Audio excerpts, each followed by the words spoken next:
Hello, world, and welcome to another podcast of It's Not You, It's Autoimmune with your host, Dr. Jocelyne Eberstein.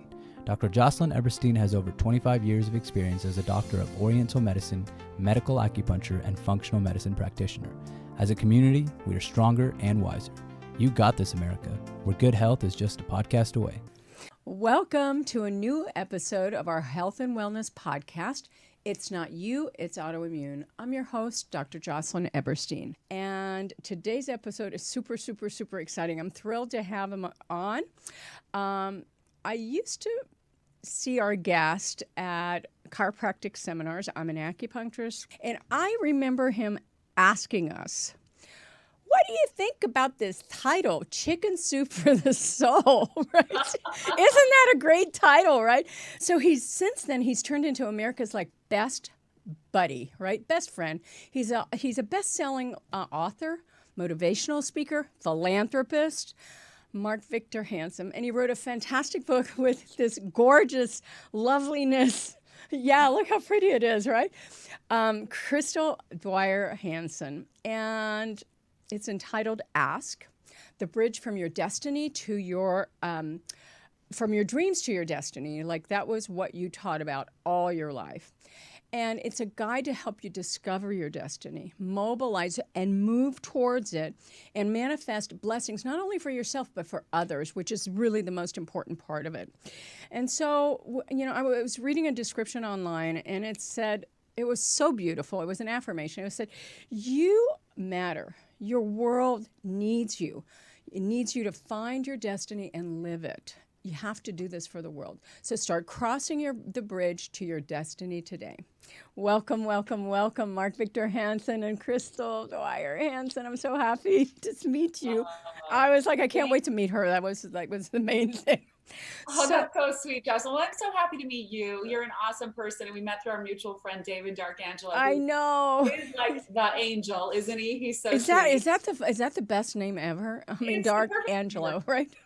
It's excellent. You've been my friend for 40 years, and thank you for attending all my seminars in the recent past. We won't even call it distant. How's that? No, but you know what? I mean, you said I was an acupuncturist. You were the one that got me. I mean, I was the second largest practice in the state of California. And if it wasn't for you and saying, here's where you go, and I was like, oh, okay, I drank the Kool-Aid.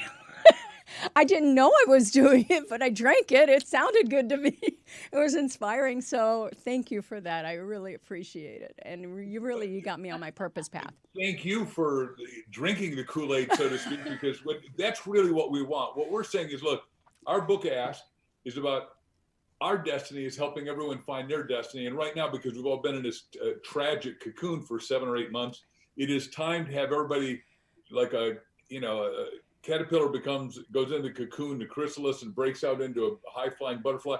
We think that's where everybody is, 8 billion of us, and we're glad that you example all that, and congratulations for having a superstar practice, because we want everyone to fulfill their destiny, because if you're alive, you've got a destiny no matter whether you're young or old, and all we want to do is give that wonderful destiny potential back to each and every individual.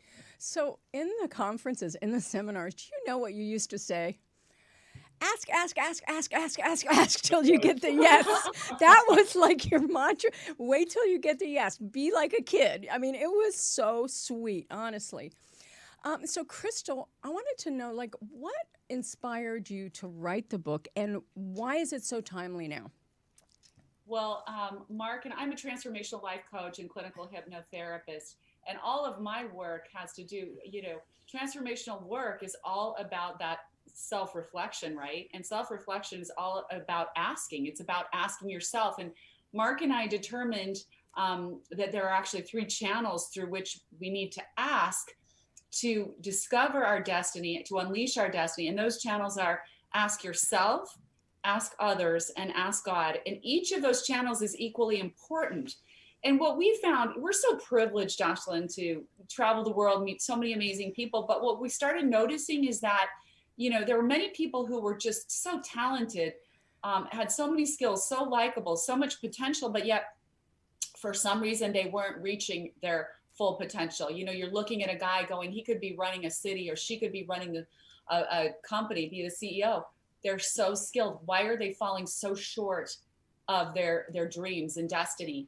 And what we determined is that thing, if you could, sum it up into one thing, it's that these people really are afraid to ask for what they want and what they deserve. And we thought there's no better service that we could do to people than to show them that beautiful bridge of discovery that will take you from your dreams to your destiny. And we call it the asking bridge.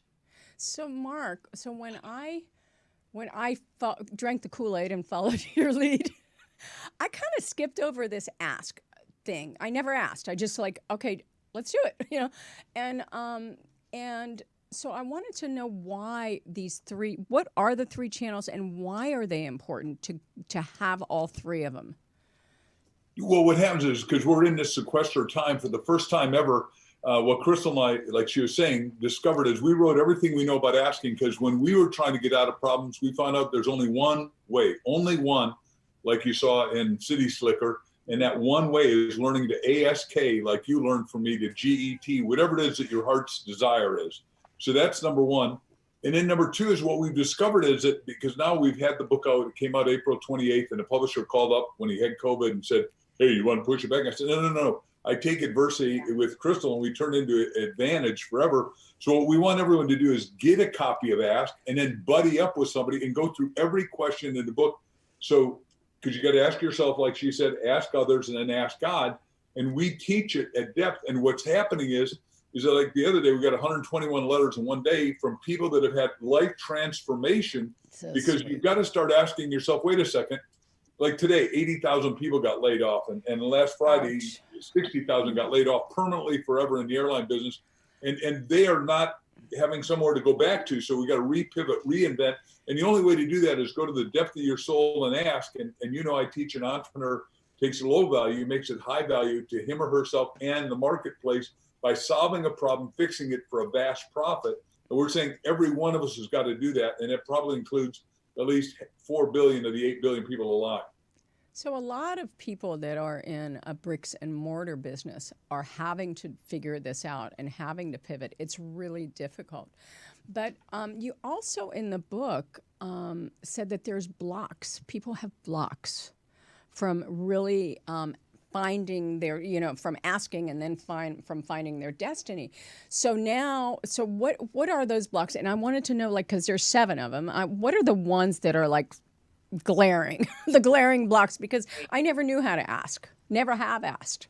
Right. And that's what we determined, Jocelyne, that there are 7 roadblocks to asking, that every one of us has at least one, if not more, of these roadblocks.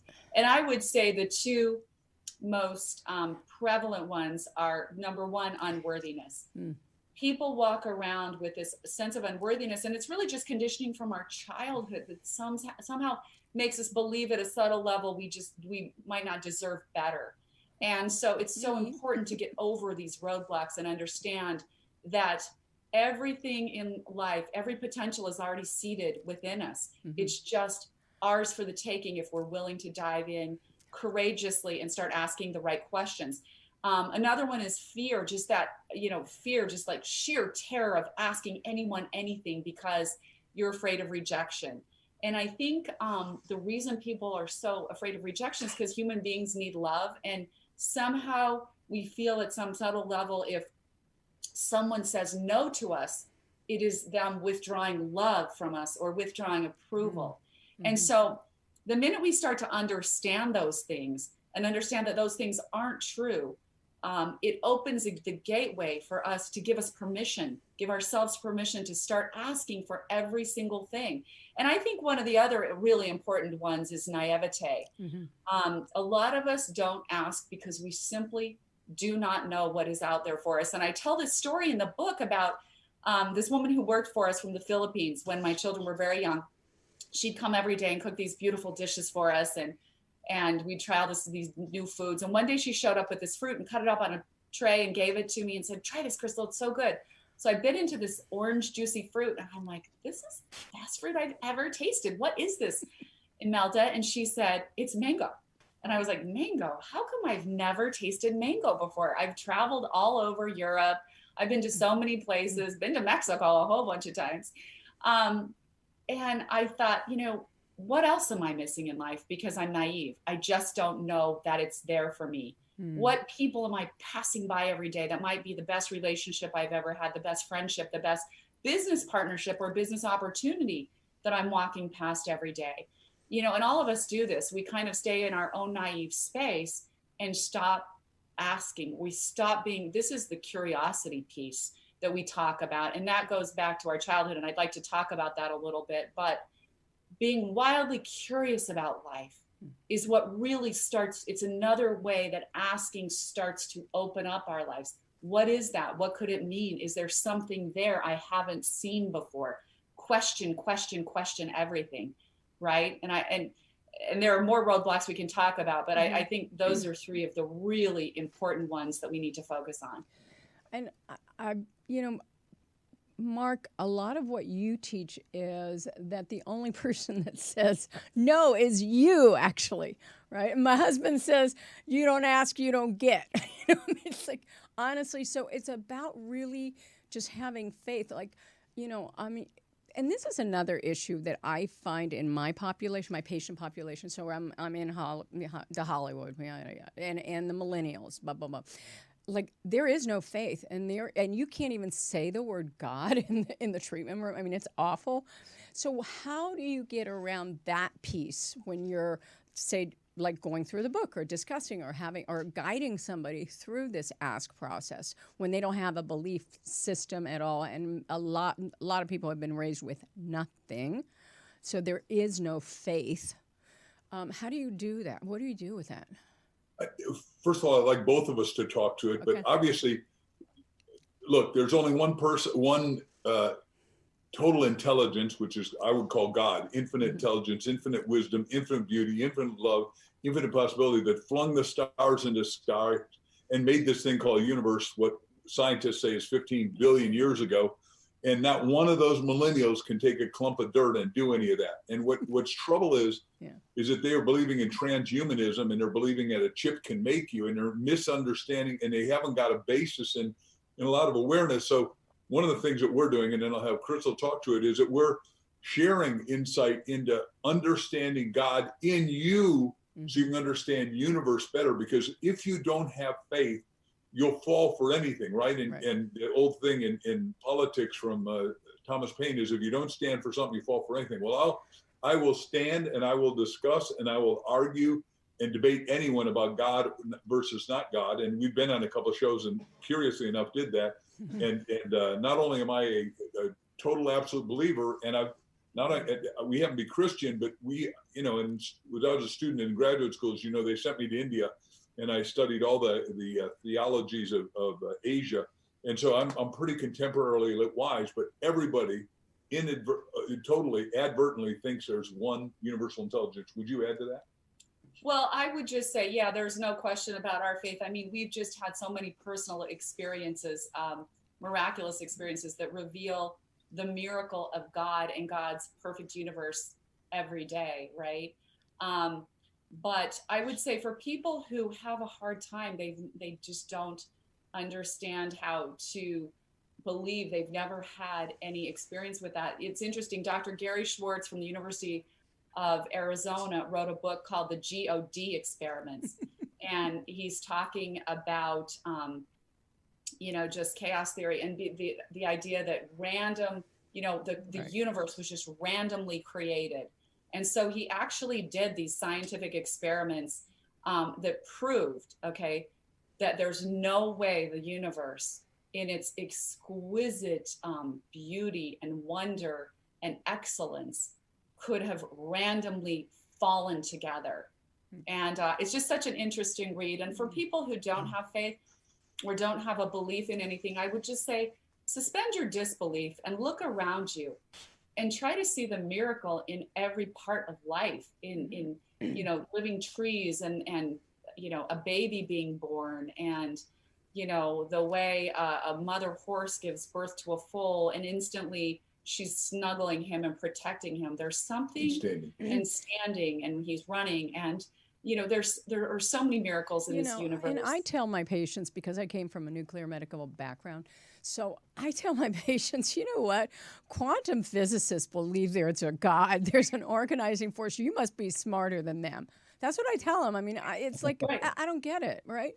It's kind Right, of because crazy. when you go to the end of science, you find God, truly. At the end, yeah. Yeah. By the way, when I was in graduate school, I was with Bucky Fuller, who's Einstein's best student, and Dr. Fuller would say the top of physics is metaphysics, and that's why Einstein, who is his teacher, says imagination is more important than facts. And the fact of the matter is that God only gave human beings this great imagination, and and what we're saying is it's only with questions that you start to open up, that you have illumination, that you have insight, that you have exploration, that you have revelation.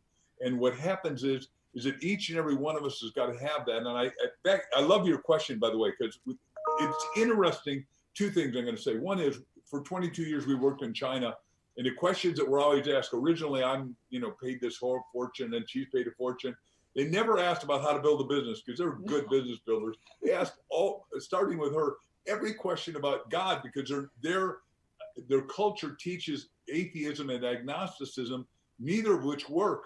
It just like socialism. My parents came out of socialistic Denmark, where we took all the Jews into Denmark, and my uncle created the black band to bring them in. So it is not okay with me that kind of system, because it's a dysfunctional system. There's no free lunch, but universe doesn't have a free lunch either. Karma has an effect. There's a cause, effect, total result, and there's a triangle effect.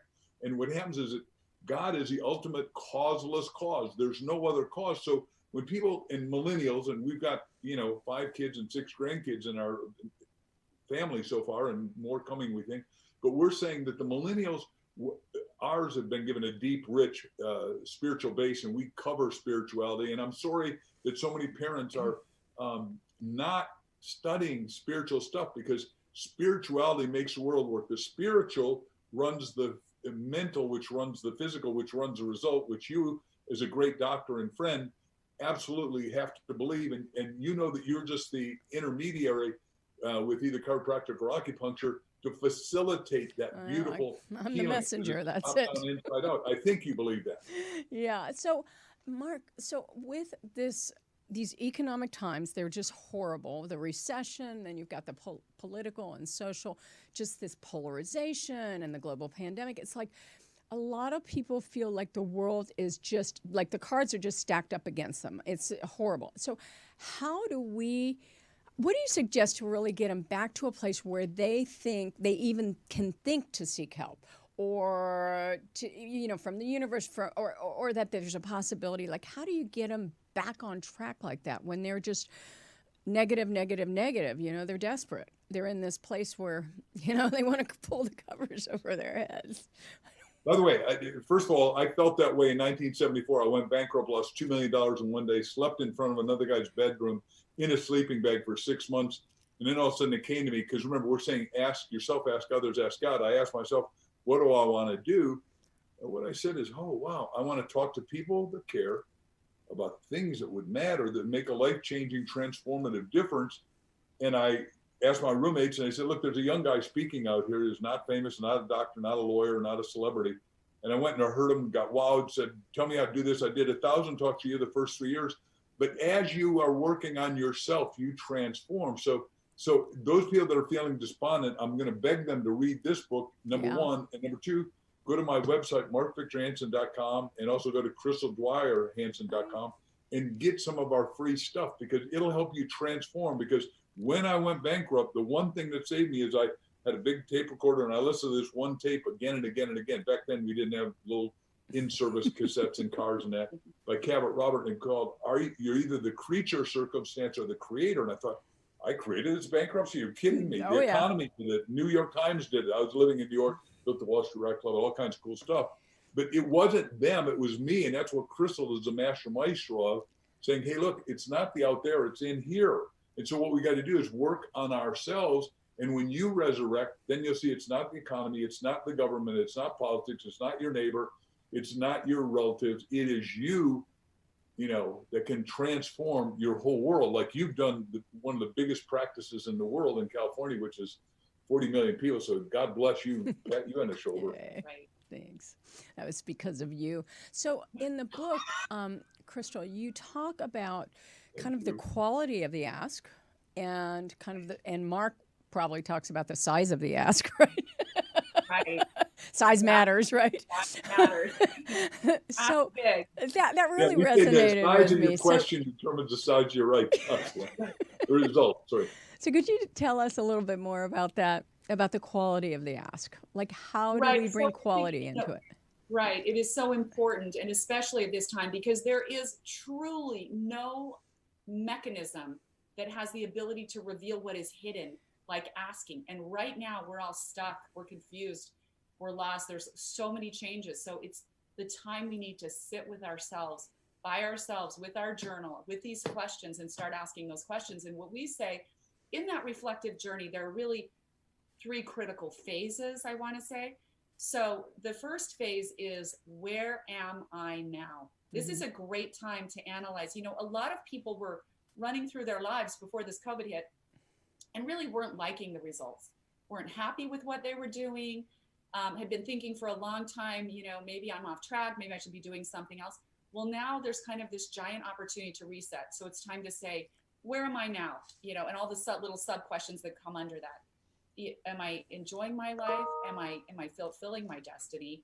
Am I expressing my best? What would that look like? You know, so that's the first phase. Where am I now? Because we can't figure out where to go until we understand where we are right now. And the second critical phase of those questions is, where do I want to be? I mean, how long has it been since any of us sat down and said, where do I really want to be in my life? Where do I want my life to go? Or what Mark and I like to do is start at the end, start at the perfect scenario and say, in my perfect idea of success, what am I doing every day? Who am I talking to? Who am I influencing? Who am I working with? What am I working for? What's the most important thing to me? And then in that way, you start to engineer your ideal life backwards. And you can do that for relationships, you know, for your career, for your health and wellness, anything. Imagine that perfect scenario. What am I doing? What do I look like in this perfect scenario? And how is my life unfolding each day under this perfect scenario? And then the final critical phase of that reflective asking yourself questions is, once you've determined the first 2, what specific steps do I need to take to get there? To get to this place where I've just engineered or, you know, started creating the architecture for my perfect life, for my perfect career, for my perfect relationships, for my perfect health and wellness, for my perfect idea of my greater life purpose.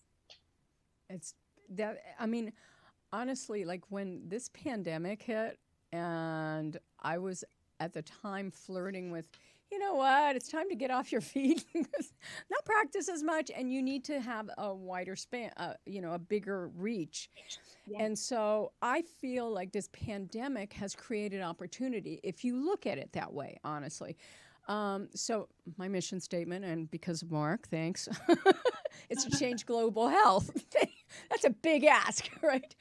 And so this allowed me to really come through and figure out, okay, well, what do I need to do? So this podcast was part of it because that was going to be a bigger reach. I wanted people to have breakthroughs in their health, and I'm talking physical, fiscal, emotional, spiritual, everything. And then I wanted to find out, like, with all these stressors, so health right now is stressful. There's so much stress, you can't get healthy. A lot of people are having a hard time with it, and their health is declining. But how do we deal with these mental stressors and to allow us to function as, you know, as healthy human beings, really healthy enough to be able to see beyond, like, you know, the disaster that's going on out there? Two things. Number one is, and then I want to go back, the second one is go back to the question you asked a minute ago about God, because I came up with a better answer. Okay. The first thing is you got to be in favor of yourself and say, hey, wait a second, I'm taking care of me. I'm not going to be a couch potato. I'm going to eat really right. And we eat green live foods as much as we can, and organic fresh meat. And we love, you know, produced stuff because it's organic and hormone free and all that. And then we got to exercise every day. I mean, like I was up at 6 o'clock exercising this morning, and she's going to exercise a little bit later. And then also steam baths. And also she was at the acupuncturist earlier this week on her knee. And just so, and if you were closer to us, you'd probably be our doctor. The point is and then you got to hang out with really positive people. So all that stuff And then you've got to have some spiritual basis where you study. And every morning we wake up and spend an hour together in prayer, meditation, and discussing how to sculpt our life to perfection. Back to number one question you asked 2 times ago about God. Again, my teacher, Dr. Buckminster Fuller, when Fuller's daughter was 4 years old, Allegra, died, and he'd been at the Harvard-Yale game, and he felt crushed. And he's at the end of Lake Michigan in Chicago writing for Fortune magazine at the time and said, life's not worth living. If I die, my family will be taken care of by her family, who are rich, called Hewletts. They own Hewlett, Long Island. He said, first question he asked, is there a God? And the answer is what you asked. He said, the thing came spontaneously to him. There's an a priori intelligence in universe. A priori means before reason. There is a causeless cause. Second thought, have I got a purpose in life? Because that's really what God's telling us. The 2 parts in Genesis 1:28, after all that creation, is you're here to create, a big C, and the second big C is to contribute. And right now, even though back to what you asked about, Jocelyne, is it you're in a cocoon, that's when you're supposed to do the deepest, most profound thinking to say, what is the illumination? And the spiritual question we've got in our book asked is you ask 101 times before you go to sleep, God, what's your destiny for me? God, what's your destiny for me? God, what's your destiny for me? And you've got to be ready, because you've got to have pen and paper, because the idea will come through. You got to tell your sweetheart, hey, I might wake up at 2:59 in the morning. If Mark and Crystal are telling the truth, I'm going to have this great idea. And that's what this mind is overendowed with: talent, ability, opportunity, promotion. But you've got to program it. You've got to ask at the deep resources, what is my destiny? I've always known my destiny, but for people who don't really know, like why is asking like fundamental to balancing and mitigating the stress that's going on out there? Because, I mean, most people, and I find this a lot with people I counsel and so on. They pray to God and they ask, and all they do is ask God, and they never sit back to listen. And so, do you know what I'm saying? Because he's talking to you all the time, right? So how do we get them to find that balance to at least like clear out some of this chaos, this mess that's going on? Right, exactly, Jocelyne. So first of all, I tell people as a transformational life coach, well, no matter what's going on in our lives and the difficulties we have, this is a lot of extra difficulty we're dealing with right now. But while it appears that our life experience is happening out there somewhere outside of us, and it's just coming at us, and we're trying to duck and dodge and just keep the balls in the air, the truth of it is the life you experience actually comes from the inside out. It is not coming from out there. And once we realize that, if we can keep that in mind, it changes everything dramatically. So you need to shut off the news. The news is intentionally dramatic. Amen. Oh my goodness. It's if we, and unfortunately we've got our phones, we got the notifications going off, the pings and the dings. We are literally driving ourselves insane as a society. And we don't have any peace because we don't allow ourselves any peace. All we have to do is make a conscious decision to shut that off. The world's not going to change. They're just, reiterating the same drama and the same problems. And the problem with that is every time your mind takes that in, you're starting to create almost like a PTSD. Right. The human mind is not made to take on that much stress, this instant informational, here's a problem, here's all this nasty political stuff going back and forth. You start to get a post-traumatic stress disorder. So shut that off and realize that your life cannot be created from the outside in. You have got to learn to go inside of yourself and begin to create your life in a very deliberate way. And the first thing you do when you don't know what to do and you're stuck and you don't have the answers, you start asking the questions. And one by one, question by question, you ask a question and then you listen and you pay attention, and you'll suddenly go, wow, I just thought of a solution. Exactly. I just thought of a new idea. Another question, you think of a different plan, ask some more questions, and suddenly you start to see a different pathway. But you have to ask the questions and you have to write them down, the answers that are coming to you and the reflections that you're getting. We say there's a section in the book called Prepare to be a Good Asker. And the way you prepare are first 3 ways. belief. Okay, so when you start asking your questions, just suspend all disbelief and say, first of all, I believe that I deserve the answers to my questions. And I believe the answers are out there for me. I believe I will get these answers if I just keep asking. I'm going to be awake and alert to all the clues that come to me, because you will start to get clues everywhere. In fact, the studies show that when you start asking yourself questions, a different part of your brain goes to work for you. And it's the part of your brain that does critical thinking. Nice. So suddenly now you're using your own mind as a better resource, which is really a beautiful thing. Your mind has so much ability. The second way to prepare to be a good asker is taking action. Like you're saying, Jocelyne, I mean, you can't just ask the questions and then not do anything, not take any action. You need to be willing to act on it. Don't sit on the couch and wrap a blanket around yourself. And, you know, you need to say, okay, ask the questions. And then suddenly you think, wow, I just thought of this person who's doing exactly what I'm interested in, this idea that I'd never entertained before that is starting to come to me. And this person does that, or they might have information. Pick up the phone right then and call that person and just say, you know, I want to have a conversation with you. Can we just talk for a minute? I thought of this today. What are your insights? You know, ask other people questions. That's the ask others part. And this is an important part of the asking journey. It's the part that a lot of us are so scared of.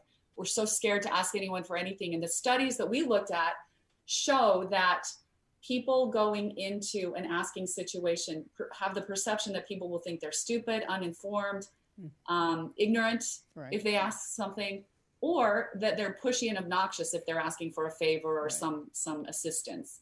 The exact opposite of true is true. If the studies show if you're willing to ask someone, you're 80% more likely to get your request granted than if you just sit back and never ask anything and think someone's just going to run to your rescue out of the blue.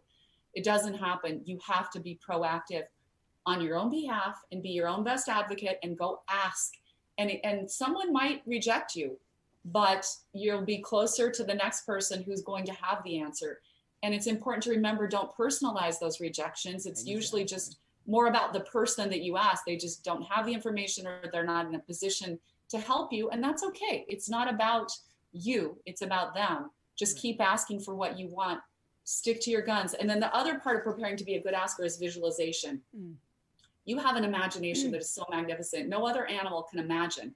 You can imagine. Your imagination is so powerful that, and I do this demonstration for hypnotherapy. If I ask you to close your eyes right now and imagine biting into a big juicy lemon, I promise you, if your head was hooked up to, you know, if we were monitoring your brain, we would see that changes happened in your brain, and the part of your brain that would light up, that when you tasted a sour lemon, that same part of your brain would light up if you were just imagining tasting a sour lemon. Your imagination is so powerful. When you decide to start imagining the best scenarios for yourself, the most amazing outcomes for yourself, you will start to manifest those in miraculous ways. And I think all of this is true also for, you know, for people who have health conditions, like in general, because, I mean, that's one of the biggest things with the cancer treatment is, you know, are you visualizing yourself well? And then you activate those cells and they start changing because you're putting different patterns in. So, by the way, my pattern of asking since reading the book, I've been asking more than I ever have in my life because I never did. I always did it alone, you know, because I was like thrown to the wayside, to the curb. So, Mark, with this book, do you see this like blowing up and doing like the chicken soup for the soul, like really, you know, making a movement, this message really creating a movement?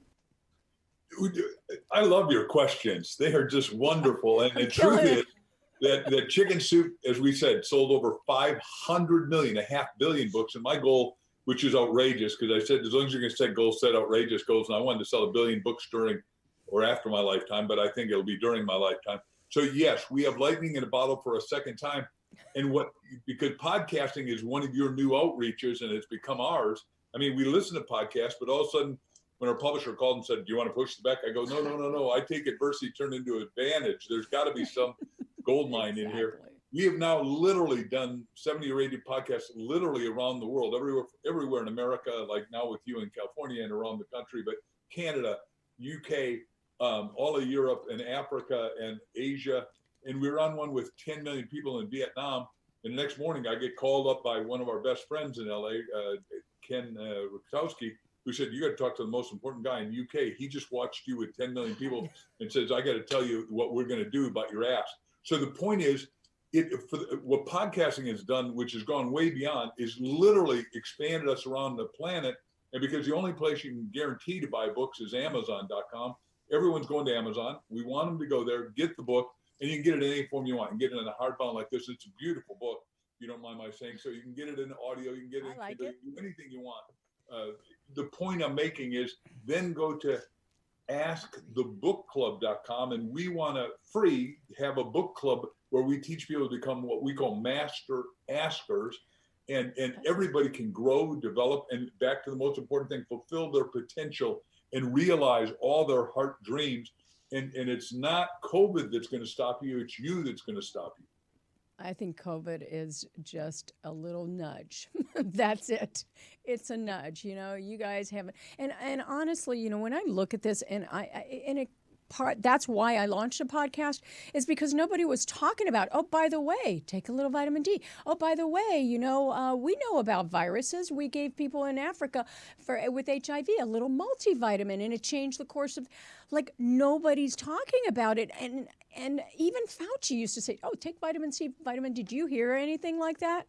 No. It makes me crazy. So I'm hoping to get that message out, because it's an inside out job again, and nobody's holding the public responsible. They're holding the president responsible. They're not holding their ill health and metabolically declining bodies. I mean, people have to get on top of it and stop being so irresponsible, honestly. And the medications, they want the government to come save you. Oh, here, come save me. I'm just going to stay here victimized. And I think that half of what's going on out there, people could have prevented. So right now, honestly, what we want to do is you got to take your vitamin D, vitamin C, quercetin, zinc. And, you know, even on all my patients are on it. They take one product to mount an attack against the virus. We know how viruses work in the body. It's like not news. Mount the attack initially. If it comes in, you keep the virus from penetrating the cell, keep it from replicating. It's a no-brainer. No-brainer. So somebody help. I know. I love that you're saying this, Jocelyne, because, you know, it's what Mark and I have done forever. You know, I have a company called Skinny Life, the secret to physical, emotional, and spiritual fitness. And I was raised in a really unique environment where my mother did, you know, huge organic gardens and juice cleanses, and we took vitamins and minerals. So I'm really thankful for my background. And Mark and I are both so well-versed and well-studied on all of the supplements. I mean, you can create amazing health, amazing immunity in your own body if you're willing to take a teeny bit of time. There's so much information on the internet. There's no excuse for not doing it. Not now. No excuse. We've been taking everything you've talked about forever. Right. Quercetin, vitamin C, zinc, vitamin D, alpha lipoic acid. There are a lot of things you can take. Even magnesium, you know, having enough magnesium in your body. I've read studies that's helpful as well. Exactly. Having a well-nourished body that has the right nutritional content will make your body a fortress against these. They say, from what I've read, I'm not a doctor, I'll preface that, okay. But what I've read, viruses are kind of stupid, and they're not that smart. You can actually kill them quite easily if you're healthy.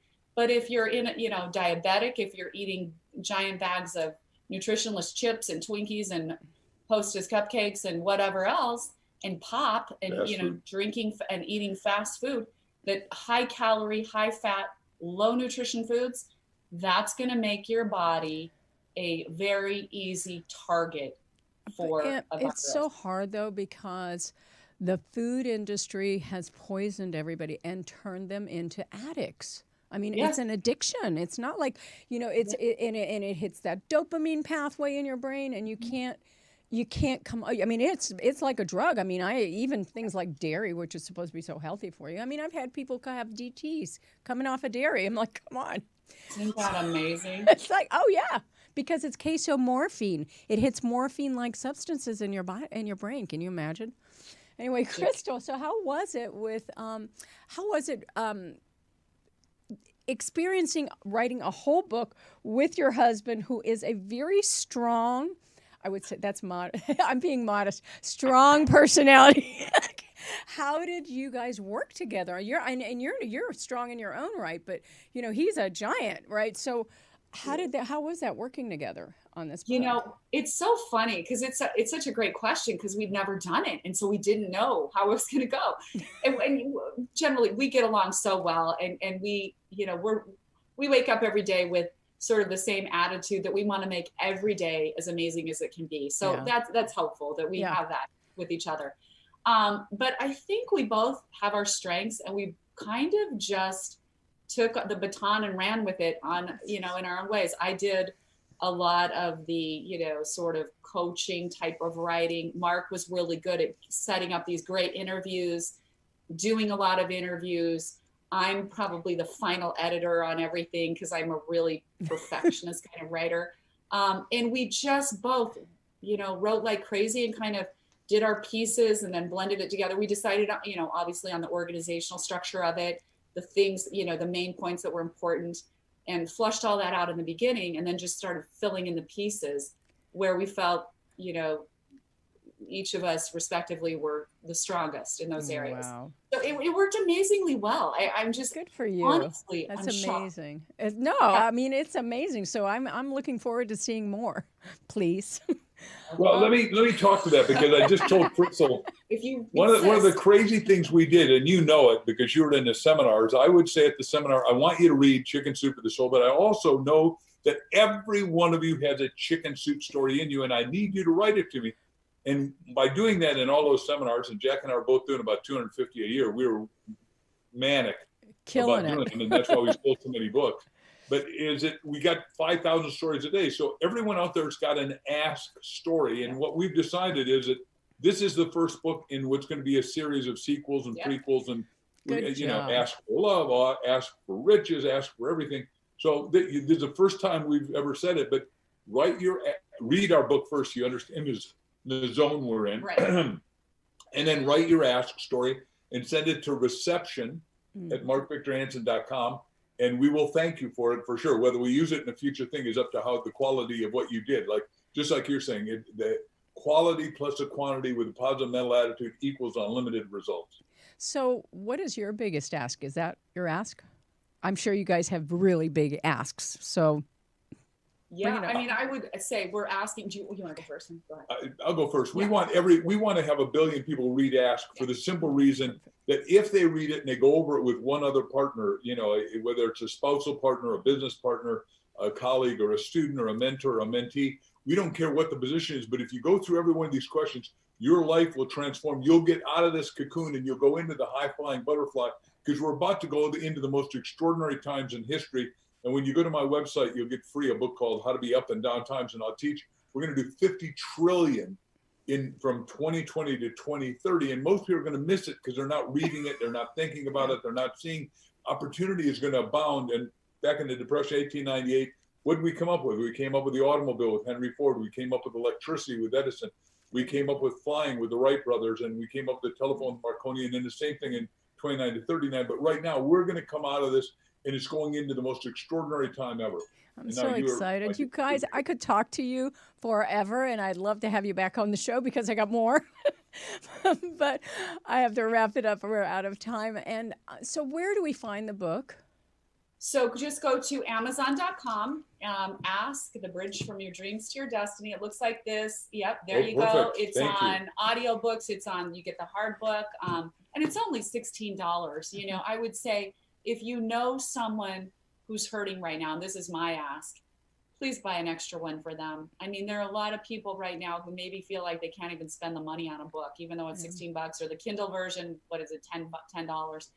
But, let's support each other, because we all need to, as we say in the book, you matter, and the world needs you to be your best and reach your destiny. So please get the book, and please stay in touch with us. I'm at Crystal Dwyer Hansen all over social media. Of course, he's this big guy is at Mark Victor Hansen all over We're social media. gonna be posting those links on the Yeah. on the download on our website, autoimmunepodcast.com.